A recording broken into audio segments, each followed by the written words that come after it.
ఇంట్లో పాత SIM card దొరికిందనుకోండి, సాధారణంగా ఏమంటాం, ఇది ఎందుకు పడేద్దాం అని కదా.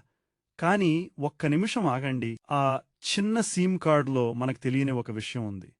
ఆ సీమ్లో ఉన్న చిన్న చిప్ అది కేవలం ప్లాస్టిక్ కాదు. దాంట్లో చాలా పలుచని బంగారం పొర ఉంటుంది. అందుకే అది సంవత్సరాల పాటు పనిచేస్తుంది. అందుకే సిగ్నల్ ప్రాబ్లం తక్కువగా ఉంటుంది. ఇటీవల ఒక వ్యక్తి పాత సిమ్ కార్డ్స్, మొబైల్ చెత్త అన్నింటినీ కలిపి అందులోంచి దాదాపు 191 గ్రాముల బంగారం తీశాడు. చిన్న చిన్న సిమ్ కార్డ్స్ కలిపితే ఇంత బంగారం వస్తుందని ఎవ్వరూ ఊహించలేదు. ఇప్పుడు ఆలోచించండి, మన ఇళ్లలో ఎన్ని సిమ్ కార్డ్స్ పడి ఉంటాయో, మనకు అవసరం లేదు అని పక్కన పెట్టినవి. వాటిలో నిజానికి విలువ ఉంది. అలా అన్నీ మనమే చేద్దాం అని ట్రై చేయకండి.